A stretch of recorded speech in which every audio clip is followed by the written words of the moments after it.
കുഞ്ഞുങ്ങളെ രാത്രിയിൽ ഉറക്കാൻ ബുദ്ധിമുട്ടുന്നുണ്ടല്ലേ? എങ്കിൽ കുഞ്ഞുങ്ങളെ ഉറങ്ങാൻ പഠിപ്പിക്കാം. ഉറക്കാൻ സഹായിക്കുന്ന ചില വിദ്യകൾ ഇതാ. 1. ഉറങ്ങാനുള്ള സമയത്തിൽ കൃത്യത പാലിക്കുക. പതിവായി ഒരു നിശ്ചിത സമയത്ത് കുഞ്ഞിനെ ഉറക്കാൻ ശ്രമിച്ചാൽ ഏതാനും ദിവസം കൊണ്ട് കുഞ്ഞ് ആ സമയവുമായി പൊരുത്തപ്പെട്ട് ഉറക്കം ശീലിക്കും. 2. ദഹന പ്രക്രിയ കുഞ്ഞിന്റെ ഉറക്കത്തെ തടസ്സപ്പെടുത്താതിരിക്കാൻ ഉറങ്ങുന്നതിന് 1 മണിക്കൂർ മുൻപെങ്കിലും ഭക്ഷണം നൽകുക. ശ്രദ്ധിക്കുക, ഉറങ്ങുന്നതിന് തൊട്ട് മുമ്പായി ഭക്ഷണം നൽകുന്നത് നല്ലതല്ല. 3. പകൽ സമയത്തെ കുഞ്ഞിന്റെ ഉറക്കം ക്രമീകരിച്ച് കളികളും കാഴ്ചകളുമായി കുഞ്ഞിനെ ഊർജ്ജസ്വലരാക്കുന്നത് രാത്രി ഉറക്കത്തിന് സഹായിക്കും. 4. രാത്രി കാലങ്ങളിൽ കുഞ്ഞ് ഉണർന്നാൽ ഉടനെ എടുക്കാതിരിക്കാൻ ശ്രദ്ധിക്കുക. പകരം താരാട്ടുപാടിയോ ശരീരം മൃദുവായി തലയോടിയോ ഉറക്കാം.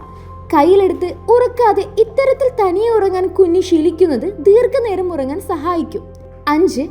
കുഞ്ഞിന്റെ സുഖമായ ഉറക്കത്തിന് മൃദുവായ കിടക്കയും തലയിണയും മറ്റും ഉപയോഗിക്കാൻ ശ്രദ്ധിക്കുക. കുട്ടി ഹീറോസിന് സൂപ്പർ കരുതലേക്കാൻ ആസ്പെയർ ചിൽഡ്രൻ സ്പെഷ്യാലിറ്റി സെന്റർ.